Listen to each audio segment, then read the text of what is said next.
Salut à tous, quelle semaine de fou on a, des résultats de GAFAM dans tous les sens, c'est la plus grosse semaine du troisième trimestre et ça va être aussi déterminant pour la fin d'année. On va regarder ça ensemble. Donc hier soir, Visa, Google et MSCI ont publié leurs résultats, entre autres, hein, il y a eu aussi d'autres boîtes, mais on va aujourd'hui regarder les analyses de ces trois boîtes et franchement, les trois entreprises ont délivré des résultats excellents. On va commencer par Visa. Donc Visa là, vous le voyez, elle a pris 3% du coup à l'ouverture. Visa a publié des résultats qui sont juste exceptionnels et en fait la constance des résultats nous fait oublier à quel point c'est exceptionnel. En fait, on s'est habitué à des résultats qui sont quand même complètement fous et là du coup ça déroge absolument pas à la règle. Au niveau donc du chiffre d'affaires, on a pris plus 12%.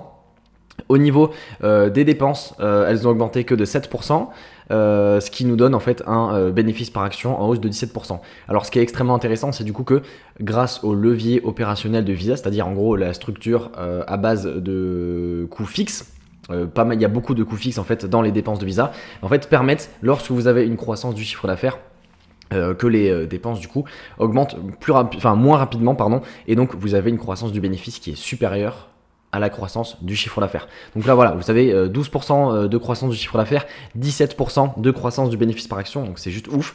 On a quelques impacts au niveau des devises et des acquisitions, mais voilà, ça reste quand même plus ou moins négligeable. Donc voilà, là on a bien tout ce qu'il faut. Donc ici, vous voyez l'impact des rachats d'actions, on a quand même 3% de points en plus de croissance grâce aux rachats d'actions, donc ça c'est excellent.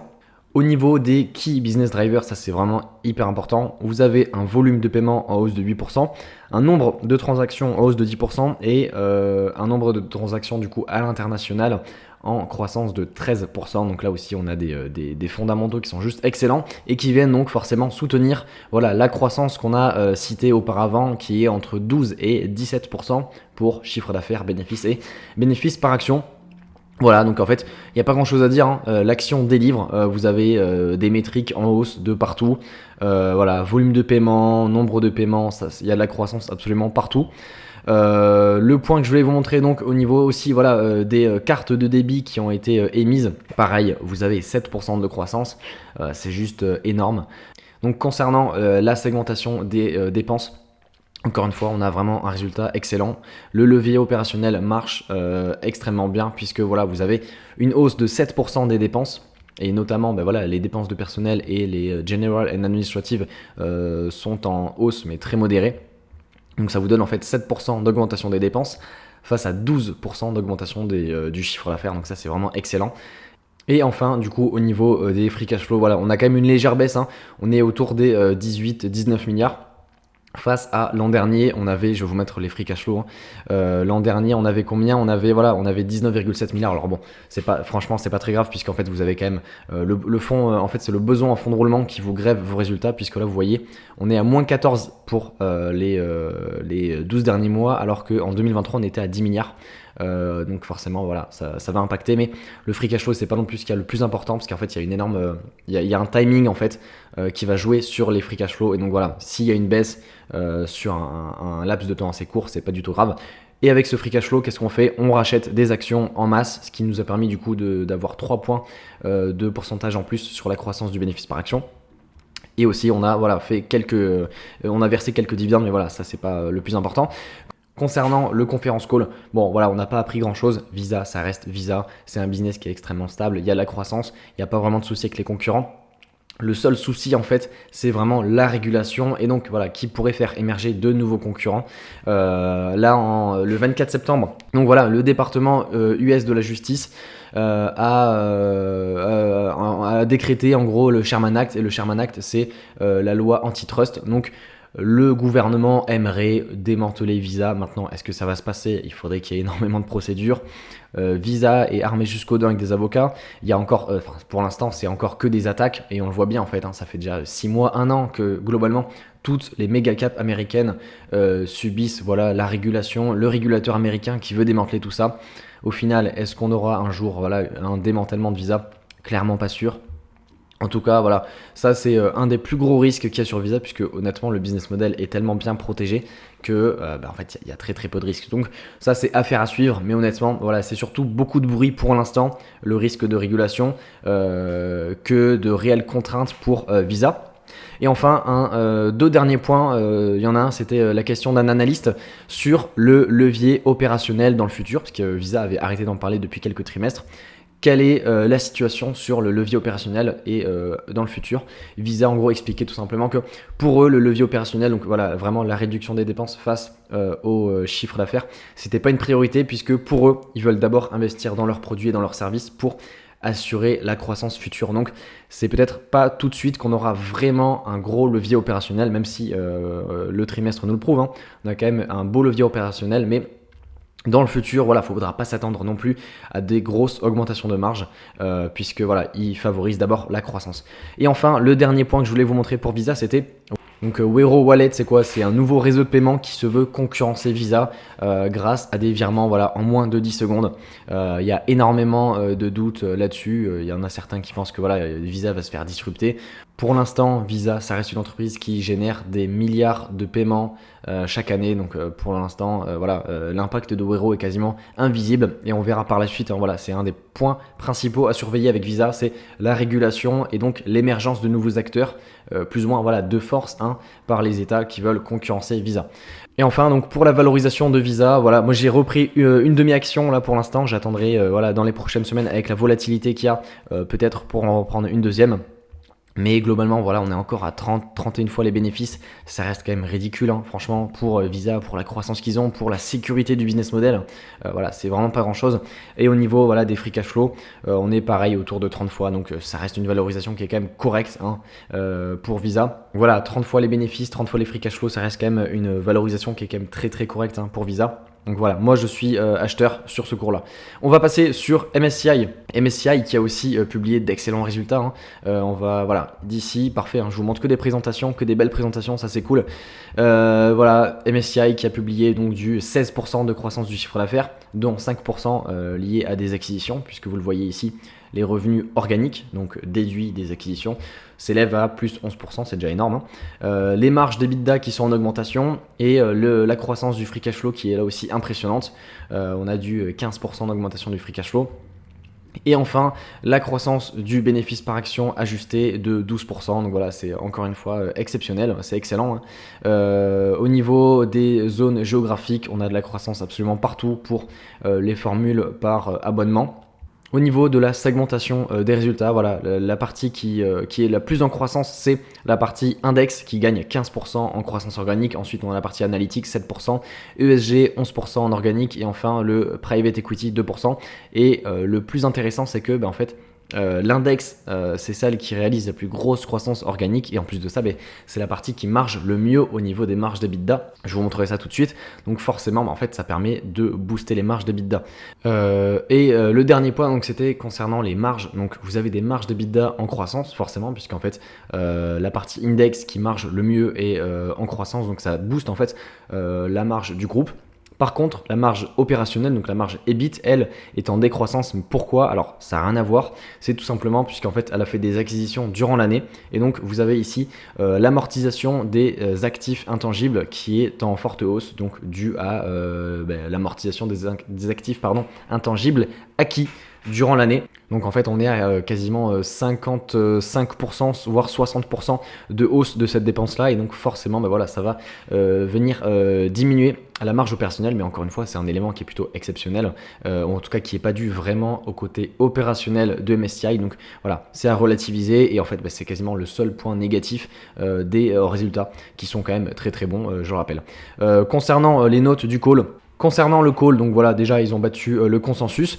Le management parlait des asset managers qui représentent 50% des clients.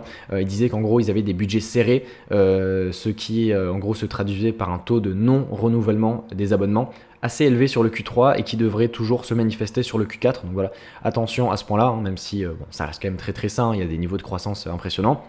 Il disait également que tout ce qui était ESG et climat, ça représente vraiment un levier de croissance énorme pour les prochaines années. C'était plutôt cyclique et donc on devrait avoir un retour à une croissance plus importante sur les prochains exercices. Je vous parlais également, voilà, eux ils ont parlé dans le call, donc des marges opérationnelles en baisse qui étaient dues à l'immobilisation de l'actif intangible dû aux acquisitions.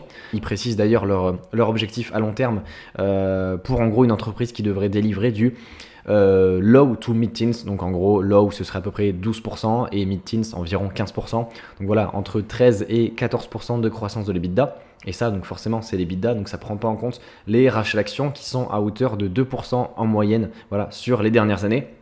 Ce qui veut dire qu'en gros, voilà, ils vous disent que vous aurez un EBITDA par action en croissance de 15% à long terme. Donc c'est juste exceptionnel. Et en plus de ça, vous avez une croissance de cet EBITDA qui est juste hyper prévisible et hyper stable. Donc ça rajoute encore plus de qualité à ce business model-là.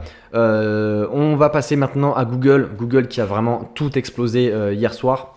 C'est juste exceptionnel de publier de tels résultats. Google qui est juste là. Donc on a une croissance des revenus de 15 à 16%. On a donc Google Service en croissance de 13% et l'immense Google Cloud en croissance de 35%. C'est juste délirant d'afficher des chiffres comme ça. Et grâce donc à l'augmentation des marges, on a un bénéfice opérationnel en hausse de 34%. Grâce à une marge opérationnelle qui a gagné 4,5 points de pourcentage pour arriver à 32%. Voilà. Et enfin, donc, vous avez un bénéfice net en hausse de 34% et grâce au rachat d'actions, vous gagnez 37% de bénéfice par action. Voilà, donc c'est juste exceptionnel. Ils ont eu de la croissance quasiment partout, à part sur leur partie Google Network. Voilà, vraiment des résultats de fou au niveau donc des branches.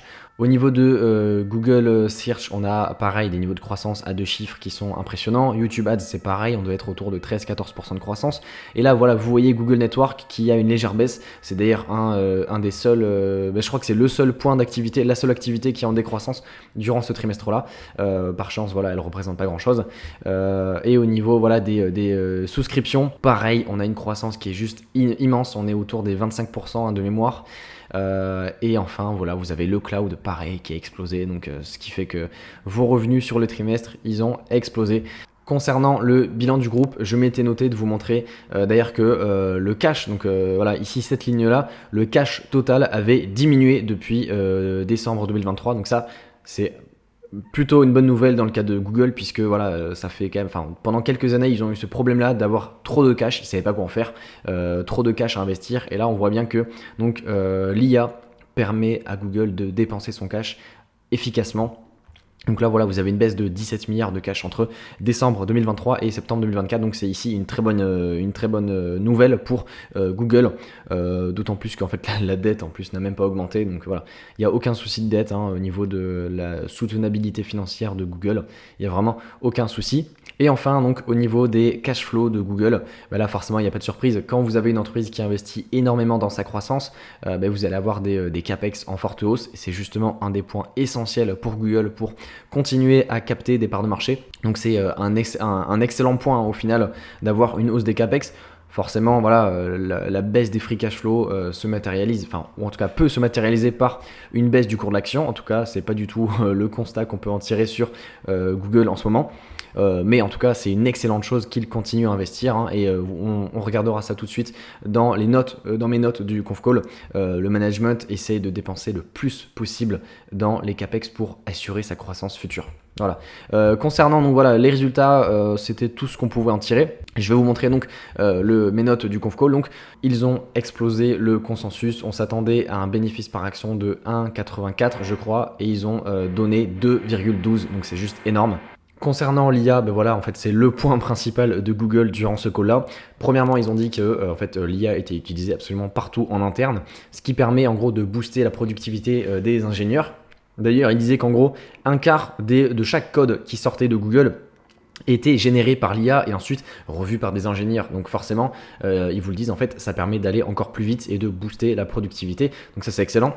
Un exemple typique d'utilisation de l'intelligence artificielle par des clients de Google. C'est Snapchat avec son bot IA en fait, qui a permis, grâce au service de Google, d'avoir 2,5 fois plus d'engagement aux États-Unis. Donc ça, c'est un excellent point. Concernant le volume de données géré par Gemini, donc c'est l'IA de Google sur Internet, quand vous voulez poser une question, il y a eu 14 fois plus, pareil, d'engagement au cours des 6 derniers mois. De plus, Sundar Pichai, le CEO, vous a dit qu'ils sont quasiment sûrs que l'IA va révolutionner la chaîne de valeur du marketing. Par exemple, ils ont eu Audi qui sont venus vers Google pour lancer de nouvelles campagnes de marketing, et grâce, encore une fois, aux outils d'intelligence artificielle qui génèrent des images, des textes et des vidéos, ils ont réussi, en gros, grâce à la campagne, à augmenter leur taux de visite sur leur site internet de 80% et leur nombre de clics de 170%. Et encore une fois, avec DoorDash, ils ont réussi à, grâce à un mix d'images et de vidéos, à avoir 15 fois plus de taux de conversion et des gains d'efficience. Donc voilà, c'est juste énorme. Ils vous le disent également qu'il y avait un gros potentiel pour Search. En gros, grâce à l'IA, c'est vraiment un relais de croissance à Search, parce que Search, c'était l'activité historique de Google qui forcément commençait à avoir une part de marché qui est juste énorme. Et là, l'IA, c'est un vrai relais de croissance. Et donc, ils vous disent, Search n'est clairement pas une activité à enterrer. Il faut y avoir énormément de croissance sur ce secteur-là, pas autant que sur le cloud, mais pour le coup, c'est une croissance qui est très rentable. Donc ça va être excellent pour les marges de Google. Je vous le précisais ici d'ailleurs, les marges opérationnelles de Google sont de 40% pour la partie service et 17% pour le cloud.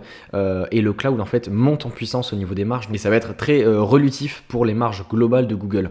Le dernier point, c'était concernant les CAPEX. Un point essentiel, ils ont dépensé 13 milliards de dollars de CAPEX et ils devraient plus ou moins dépenser à peu près la même chose au trimestre prochain, ce qui fait en gros 50 milliards de dollars à peu près d'anticipation pour l'année 2024 au global. Et le CEO vous a d'ailleurs dit que il devrait y avoir une légère augmentation. Ils veulent pas le quantifier parce qu'en fait c'est assez volatile, les capex, ça peut varier de trimestre en trimestre vu qu'il y a aussi un effet de timing, mais ils s'attendent à des hausses plutôt modérées. Donc on pourrait s'attendre à des capex par exemple autour des 55 milliards en hausse de 10%. Donc ça va venir soutenir les investissements dans notamment le cloud. Voilà, c'est la partie la plus essentielle de Google.